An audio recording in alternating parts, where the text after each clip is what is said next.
देखिए, कांग्रेस को आपने सुना ही होगा, आप वहाँ हैं कि कांग्रेस को मामू पार्टी बोलते हैं, मामू पार्टी। मामू पार्टी। मामू पार्टी का मतलब है मुर्शिदाबाद, मालदा और उत्तर दिनाजपुर, ये मामू है।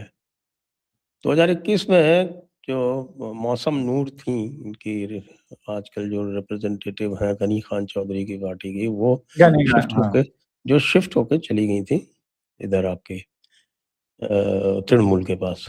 तो उन्होंने मुर्शिदाबाद में आपके 22 में से 20 और मालदा में 12 में से 8 सीटें जीती थी। अच्छा, लोकसभा में मौसम नूर वापस चली गई कांग्रेस में। तो आप ये देखिए कि कांग्रेस ने उत्तर दिनाजपुर, मामू जो क्षेत्र है, इसमें मिला के 11 विधानसभा सेगमेंट में लीड किया, 11 विधानसभा सेगमेंट में। और 11 विधानसभा, मालदा दक्षिण सीट जो है वो जीती। हाँ जीती उन मालदा दक्षिण सीट। तो मौसम नूर जो है वो अभी भी कांग्रेस के साथ है, और वो फैक्टर जो है, वो लॉयल्टी फैक्टर, वो इम्पैक्ट कर सकता है। ये मैं नहीं कह रहा, ये जिससे भी मैंने जो आपके जो बंगाली लोग हैं, बंगाली मीडिया जो है, उनसे जिनसे बात की, 3 लोगों से बात कर चुका हूँ मैं। एक शुद्धशील घोष से बात कर चुका हूँ, एक वो आपके पिनाक पानी घोष से बात कर चुका हूँ, और पिनाकी गंगोपाध्याय। तीनों लोगों का ये एक स्वर में ये कहना है, तो इसलिए मैं उसको ये मानता हूँ। बिल्कुल बिल्कुल, आपकी बात सही है, लेकिन मैं तो ग्राउंड पे हूँ नहीं, तो मैं तो जो लोग मुझे बता रहे हैं। आपकी बात सही है सर, लेकिन साइकोलॉजिकली जो मैं सोच रहा हूँ इस्लाम के संदर्भ में, इस समय कांग्रेस चुनाव नहीं जीत रही, इस कारण मैं मानता हूं कि कुछ सीटें वोट मिलेगा, जो कि क्योंकि लॉयल लोग जो है वो तो परंपरागत परिवारवादी कांग्रेस के वो लोग वोट करते हैं, परंतु फिर भी ये मेरा मानना है कि संभवतः लास्ट टाइम में ये शिफ्ट हो सकता है। फीडबैक हमारे पास भी उससे अलग नहीं है, क्योंकि शुद्धशील घोष से तो मैं पिछले 5 साल से लगातार बंगाल का हर एक फीडबैक उनसे लेता रहा हूँ, और वो लगातार 5 साल से वो लड़ते भी है। एक तो हमारे राइट विंग के यूट्यूबर को इस बार भाजपा ने टिकट भी दे दिया, तो हमारे लिए पहली बार चांस खुल रहा है। वो रुद्र प्रसाद बनर्जी को तो आई मीन मतलब क्या पता बिहार में किसी दिन आंखें खुल जाए और अभिषेक दिख जाए, तो ठीक है। अभी तो अब बिहार का चुनाव है नहीं। चलिए हम लोग साउथ दिनाजपुर पे चलते हैं। दक्षिण दिनाजपुर तो वैसे भी भाजपा का गढ़ रहा है जी, बालूर घाट। हाँ, तो हमने 4 और 2 का रेशियो रखा है सर। जी, फिर मालदा भी फर्स्ट राउंड में ही है। जी, मालदा फर्स्ट राउंड में है और 12 सीटें हैं। 12 सीटें हैं। पिछली बार 12 में से बीजेपी 4 लेके आई थी, और इस बार हम 6 दे रहे हैं। 6 तो मुश्किल है, क्योंकि कोई भी ऐसी जगह नहीं थी जहां 30,000 से कम का मार्जिन रहा हो जो जीती थी, जो 8 सीटें जीती थी। केवल कोई बात एक नहीं। ऐसी जगह थी, वैष्णव नगर में तृणमूल कांग्रेस का मार्जिन 2000 था, तो मैक्सिमम आप ये उनको दे सकते हो बीजेपी को, इससे ज्यादा वैष्णव नहीं नगर में दे। जानते हैं सर वोट कितना कटा है वैष्णव नगर में? बताइए। 37,000। 37,000। हम्म। और एक और जगह है मालदा में जहां पर 45,000 वोट कटा है। और सुजापुर नाम की जो कॉन्स्टिट्यूंसी है, उसमें अब तृणमूल 1,30,000 वोट से जीती थी। अब सर आप ये तो बेईमानी हो गई सर। अब सुजापुर में आप 1,35,000 में मतलब आप 1 लाख भी वोट काट लेंगे तो वहां तो है ही नहीं बीजेपी का वोट, तो हम करें क्या? ये तो बेईमानी वाली बात हो गई। वहां तो मालतीपुर कोई में जान 91,000, अच्छा उसमें 77,000 देखिए, हरिश्चंद्रपुर। हम 5 के अलावे छठा इसलिए दे रहे हैं क्योंकि एक सीट पर हमें कांग्रेस और टीएमसी दोनों बहुत अच्छा फाइट करती नजर आ रही है, कौन सी? और वहां पर वोट भी ठीक ठाक कटा है। वो तो मैं आपको 4 तारीख को बताऊंगा, सॉरी 29 तारीख को बताऊंगा। ये तो बेईमानी हो जाएगा दर्शकों के साथ। दर्शकों को भी थोड़ा वेट करने बोलिए, पेट में ये रख के, ठीक है। सुजापुर में कांग्रेस नंबर 2 पे थी और हाँ, एक कांग्रेस लाख नंबर तीस 2। हजार वोट से हारी थी। हाँ ठीक है, तो अब सोच लीजिए कि कांग्रेस अगर नंबर 2 के जगह पर कांग्रेस अगर नंबर 2 पे रह के, कि मतलब मैं कह रहा हूं कि उसको 1,25,000 भी वोट आ जाता तो बीजेपी क्या ही उखाड़ लेती, हम्म, तब चलिए। कांग्रेस जीत जाती। मैं तो थोड़ा सा 5 से ज्यादा का स्कोप मानता नहीं हूँ मालदा में, आप 6 कह रहे हैं, चलिए। फिर मालदा के बाद मुर्शिदाबाद तो पहले में है, मुर्शिदाबाद भी पहले में ही है, मुर्शिदाबाद भी पहले में पहले में। मुर्शिदाबाद मुर्शिदाबाद की क्या में कहानी 22 रही, सीटें हैं साहब। कम से कम टीएमसी सर 16 तो गारंटी जीत रही है, 2 कांग्रेस की तरफ भी शिफ्ट होता हुआ नजर आ रहा है, और 2 में क्लोज फाइट कांग्रेस और टीएमसी में और जगह दिख रहा है। बीजेपी 3 सीट जीतेगी, अच्छा, और ठीक है। 3 हाँ, सीट दर्शक इजीली कैलकुलेट कर सकते हैं वो 3 सीट कौन कौन सी, हाँ, 2 इससे तो ऊपर। पिछली बार जीती थी हाँ, 2 तो और एक में 2700 से हारी थी। तो अब सोच लीजिए 2700 वाला किधर जा रहा है, वही वैसे एक नादिया। जगह हम्म, नादिया इंटरेस्टिंग है। नदिया फर्स्ट राउंड में नहीं है, नदिया सेकंड राउंड में।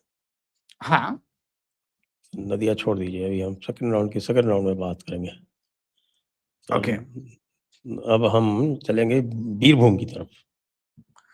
चलिए बीरभूम में 11 सीटें हैं, और एक पर क्लोज फाइट है, बीजेपी को हमने 6 दिया है और 4 टीएमसी को दिया है। हालांकि कुछ लोग बीरभूम में स्वीप भी बोल रहे हैं, लेकिन अभी हम वेट कर रहे थे, तो ये हमारा हमारा याद कीजिए ये सर्वे कब हुआ था सर, उसके बाद से हमने एडिशनल कोई जाकर के वहां पर ये अभी तक ये अपडेट नहीं किया है। बीरभूम में बीजेपी 1 सीट जीती थी, आप 1 से सीधे बढ़ा के 6 कर रहे हैं। हम्म, हाँ, और हालांकि स्वीप कुछ भी लोग तो, बोल रहे हैं, और कुछ लोग स्वीप तो का भी स्वीप, बोल रहे हैं कि स्वीप भी हो सकता है। नहीं हैं? कुछ लोग जो ये स्वीप इंटरेस्टिंग बोल है। रहे हैं, अच्छा, कुछ लोग तो इस बार बीरभूम स्वीप बोल रहे हैं। वैसे बीरभूम में मार्जिन्स जो हैं वो 3 कॉन्स्टिट्यूंसी को छोड़ के, जिसमें 50,000, 56,000, 98,000 की मार्जिन थी, बाकी सब में मार्जिन जो है वो कम ही कम है। तो मेन वेस्टेज वोट को हटा लीजिएगा तो 2 लाख के नीचे का ना टीएमसी और बीजेपी के बीच का मार्जिन है, उसी में पूरा 294 को ना देखना है, बाकी वेस्टेज वोट के अलावा वो 40 को हटा दे तो बाकी आपको 240 सीट को देखना है। अब कितना जाएगा उसमें? तो 11 में से आप मैक्सिमम 7 दे सकते हो, इससे ज्यादा थोड़ी दे सकते हो। नहीं, कुछ लोग बोल रहे हैं, लेकिन हमने तो हम 7 भी क्यों दे, हम तो 6 ही दे रहे हैं सर, 6 ही हम दे तो रहे 6 हैं, ही दे। चलिए ठीक, ओके। बीरभूम डिस्ट्रिक्ट हो गया। फिर बीरभूम के बाद पश्चिम बर्धमान, क्योंकि पूर्व बर्धमान तो सेकंड राउंड में है। जी, यहाँ पर पश्चिमी बर्धमान में जो है वो कितनी सीटें हैं? 9। तो मेनली आपका जो है वो आसनसोल इसमें पड़ता है, पश्चिम बर्धमान में, इसमें रानीगंज तो है, दुर्गापुर है। तो इसमें तो आप पिछली बार भी बीजेपी 3 सीट जीती थी, उनकी अप्रत्याशित रूप से बहुत क्लोज मार्जिन से, एक 3,800 से, एक 3,700 से, एक 3,500 से, एक 8,000 से, और सब 2 हारे थे। उन्होंने 20,000 से ऊपर से। इस बार बाकी 6 जीत रही है टीएमसी 3 और एक में क्लोज, हाँ 6 जीत रही है और टीएमसी 3। ओके जी, नेक्स्ट चलते हैं। आप काउंट तो उनका करते जा रहे हो ना, टोटलिंग नहीं कर रहा हूँ मैं। हाँ ठीक है, ठीक है। फिर अगली है बांकुरा में 12। 12 में सर बांकुड़ा का सिचुएशन ये है कि 9 तो श्योर शॉट है, ऐसा लग रहा है हमें, 9 श्योर शॉट है, 2 पर टीएमसी को एज है और 1 क्लोज फाइट है। Okay, Purulia 9 seat. पुरुलिया में सर 6 बीजेपी, 2 टीएमसी और 1 क्लोज फाइट। सॉरी, बीजेपी कितनी? 6 पुरुलिया में, ओके। झारग्राम, 1 मिनट, झारग्राम में सर, झारग्राम में 3 है, वैसे स्वीप भी हो सकता है, 4-0 भी हो सकता है, जिसकी संभावनाएं हैं। पश्चिम क्लोज फाइट मिदनापुर में पश्चिमी मिदनापुर में सर हमने 15 में सर 7 दिया है बीजेपी को, 5 टीएमसी को और 3 पर क्लोज फाइट है। पूरब में सर 16 में है, 10 बीजेपी, 4 टीएमसी और 2 क्लोज फाइट। आप क्या बात कर रहे हो आप? लोकसभा क्यों में सर? 15 सीटों पे लीड की थी बीजेपी। हाँ ठीक है, तो हम बोले ना कॉशियस है, थोड़ा सा दूध का जला छाछ फूक फूक के पीता है। 15 पर अब कल तो शुभेंदु अधिकारी जी ने पूरब और पश्चिम मिलाकर के बोला 3 से ऊपर टीएमसी को जीतने नहीं देंगे। पूरब और ऐसा ना पश्चिम कि झारग्राम 3 मिला के पूरा जंगल महल जो हाँ, है। तो अच्छा दूसरा क्या है सर, मैं इस दावे पे बहुत ज्यादा अविश्वास इसलिए नहीं कर रहा है क्योंकि मेदिनीपुर के मुसलमान को टीएमसी को वोट देने का परमिशन नहीं है इस बार। देखिए गुंडाई तो हर तरफ चल रही है, मैं क्या बोलूं, लेकिन कुछ जगह की गुंडाई देख करके मैं शांत हो जाता हूं, चुप हो जाता हूं। तो ये टोटल कितना हुआ साहब? तो ये टोटल हमारा बीजेपी को इसमें जो फर्स्ट राउंड है सर, इसमें हमने 98 श्योर्स और 12 क्लोज फाइट दिया है। ओके, अब हम चलते हैं, व्यालोक जी का भी मत ले लेते हैं फर्स्ट फेज के बारे में। जी व्यालोक जी, म्यूटेड है। जी 100 सीटें अगर जीत गई तब तो उसकी सरकार बनने से और क्लीन स्वीप होने से कोई नहीं रोक रहा है। अगर फर्स्ट फेज में उसने 77 के ऊपर छू लिया और 100 के आसपास आ गया, इस पूरे फेज में भाजपा का दबदबा भी है। बहुतेरी बातें जो इन्होंने, आप लोगों ने तो एकदम खंड खंड करके जो किया है उससे आदमी सहमत होने को चाहता है जी, और अंदर से खुशी भी होती है कि भाई चलो ठीक है 112 113 तक पहुंच रहा है। लेकिन इसमें ट्विस्ट वही है कि जो मोहम्मदन वोट है वो अब बट नहीं रहा है। एक तो सीधी सी बात वो है, बाकी जहां पर पिछली बार इन्होंने अच्छे प्रदर्शन किए थे वो सारी सीटें इस बार भी इन लोगों की आएंगी। मेरा मानना यह है कि 80 अगर इसमें फेयरली कर लें, 80 से 90 सीट, तो फिर मुझे लगता है कि तब इनको स्वीप करने से कोई नहीं रोक पाएगा। मेरा बस इतना मानना है, जितना भी मैं घुमाऊं। जैसे अब रिसड़ा में वहां का केस अलग ही है, क्योंकि पिछली बार जो आफरीन अली बनी थी वहां, वो एससी थी, अपूर्वा पोद्दार उनका नाम था।